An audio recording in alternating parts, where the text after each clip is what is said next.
Now I would like to welcome Rob Wood to the stage. He wants to talk to us a little bit more about the resolution that's been being passed in different counties around the state, the Second Amendment Protection Resolution. If you need a copy of that, raise your hand and one of us will make sure to get you one. So, Rob, thank you so much for being here.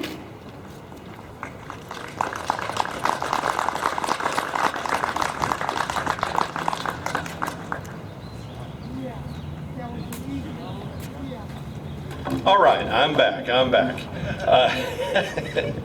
Thank you all again for coming out and standing with us today.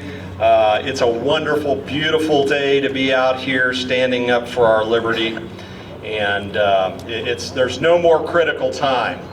You see the assaults all across America in state after state. And if we look at history, it'll tell us what we have to do. It's all right there in black and white. What our founders expected of us, the warnings they gave us, they lived through tyranny. One of the quotes that I put out there constantly is from George Mason, father of the Bill of Rights, drafter of the Second Amendment, great patriot from Virginia, who today they're removing his name from some of the schools there. That's where we're at in this country. And we better understand, we've got to not only stand here today, but we better educate our children on what it means to stand up for your rights and what men did so that they could be free. If we don't, we're going to be gone soon. And with it, the liberty of our children. So I appreciate so much people that are here today, but this quote from George Mason says it all. When the resolution of enslaving America was formed in Great Britain, the British Parliament was advised to disarm the people was the best and most effectual way to enslave them. But they should not do it openly, but weaken them and let them sink gradually by totally disusing and neglecting the militia. Let's be clear on the intent of the British in 1776 and the gun grabbers today. As quoted by Mason, gun confiscation is just a means to an end.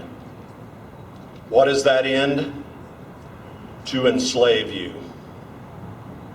Because without arms, you are a slave to the tyrant. Let's be clear on the means the tyrants want to use to disarm us, to weaken them, let them sink gradually, and by totally disusing and neglecting the militia.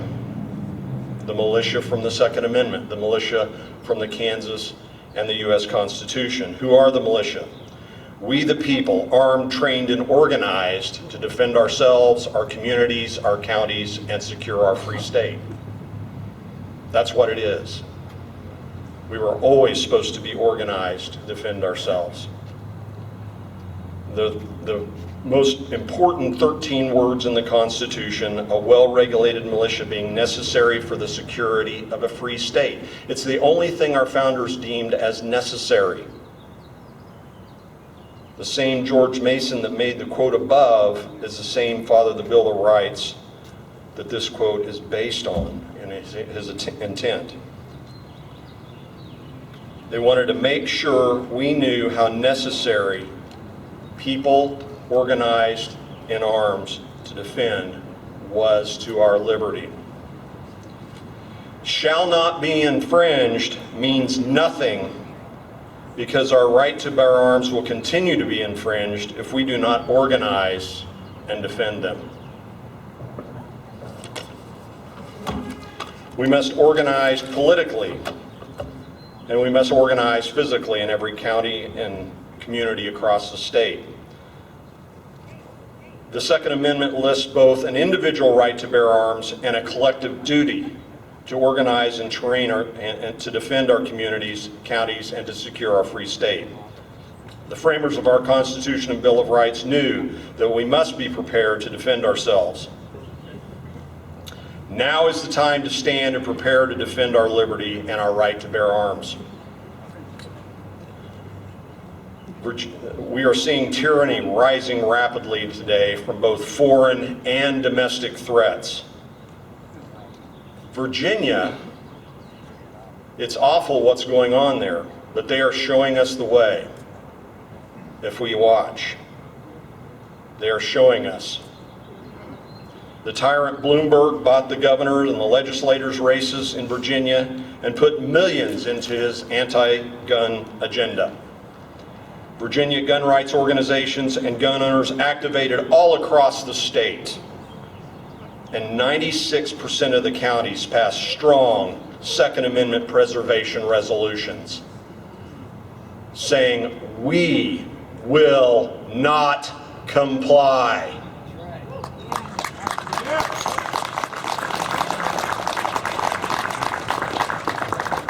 Gun owners showed up by the hundreds and thousands at county and city commissions to get these resolutions passed. We had cities there, even small ones with more people than we have here today. We've got to get active. You've got to get your neighbors active, hunters active. Everyone you know that has a gun, that wants to defend themselves, that wants to hunt, they have to get involved. We can no longer sit at home and say that's something that, we don't want to get involved in, because it's getting involved in us. And so we have to be able to stand up.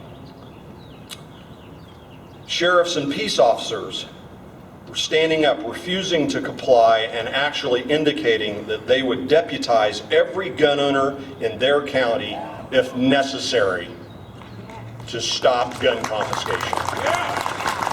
Outstanding. They were there standing in Virginia as Virginia gun owners rallied at their state house in tens of thousands.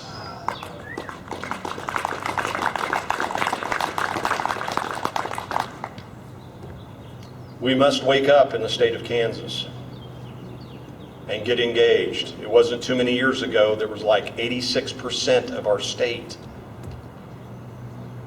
in a survey stood strong for the Second Amendment. Okay, we have got to get people organized that are out there and get them engaged in the process so that we can not just play defense, we can play offense. Okay? All right.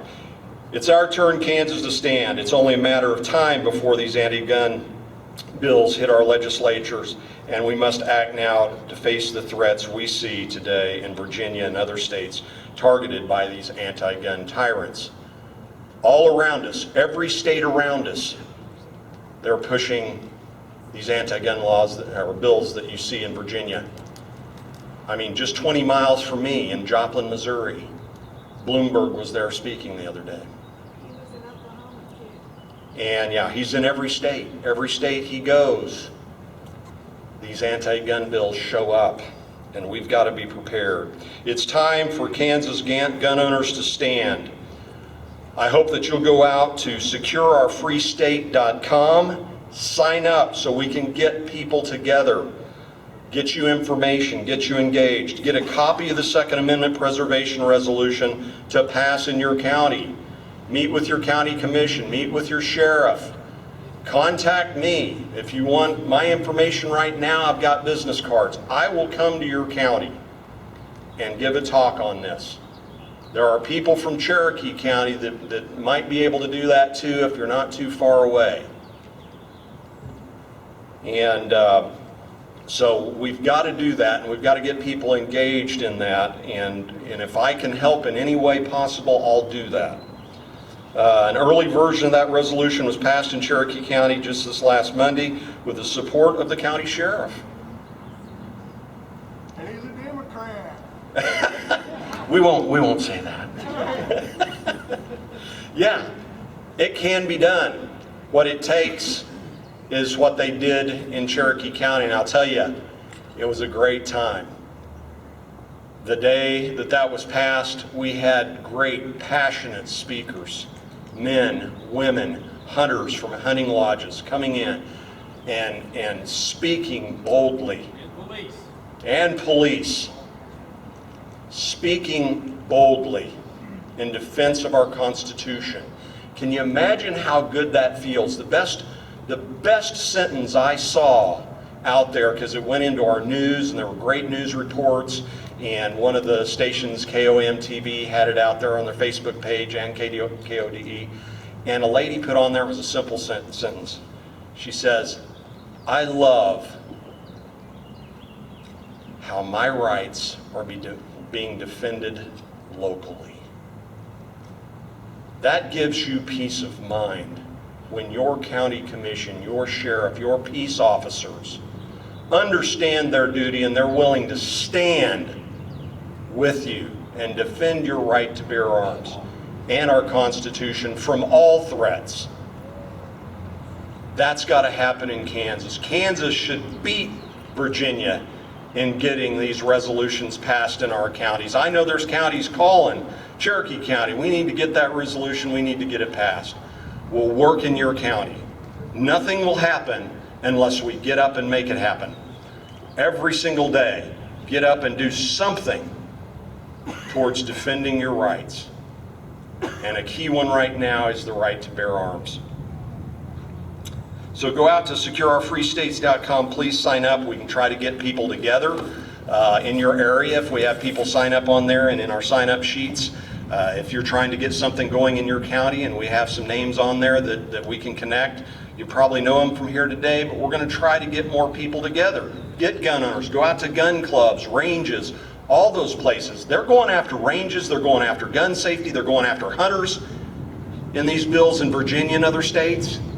Hunters can't think, I'm just going to keep hunting and nobody's going to bother me, nobody's going to take my rifle. Yeah, they are. They're not saying, and let's be clear here, we've gone in really 1 year from Democrats and others out there, and nobody's going to take your gun, nobody's going to take your gun, to now presidential candidates, governors, all kinds of legislators that openly say, yes, we are going to take your guns. And we're going to work on that no matter what you do and what you say. And thank goodness Virginia pushed back hard. And I hope they continue to push back hard. But we have to take a lesson from them here in Kansas and get active. If you want to contact me about speaking or any other information, you can go to secureourfreestate@gmail.com. It's also listed out there on the other site with the resolution. We also must get active in our state house today to get this anti-red flag law bills heard. They're currently sitting idle. There's a whole lot of noise going on up here, some of it good, some of it bad, but we have to keep the noise level up on our rights. All of them, but especially this one, because the attacks are heading this way.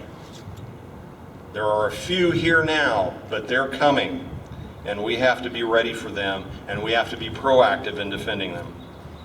So please assemble after this rally. You go around the State House and you go down the stairs over there and go through security. Like I said, if you've got this here, the sticker, and you can only conceal carry in there, but they'll let you through, no problem. They won't even check your phone or anything else. You can just walk on through. And let's assemble right past that in the lobby. There's bathrooms right to the right-hand side when you go in. So you can use the restroom there, and then we've got a list of legislators. We'll try to get to several of these together as a group if we can, because that gets us heard. And then we'll let everybody kind of run around on their own, and after that, and contact those legislators that we can get a hold of. So after this, please walk around and assemble on the other side in the lobby. And I want to end with this from Samuel Adams, great founder, strong patriot. Among the natural rights of the colonists are these. Colonists. These are subjects of the king. Colonists. First, a right to life. Second, to liberty. And third, to property. Together with the right to defend them in the best manner they can. That is what we have to do. Thank you all for coming out today. And let's do some good work in the State House too.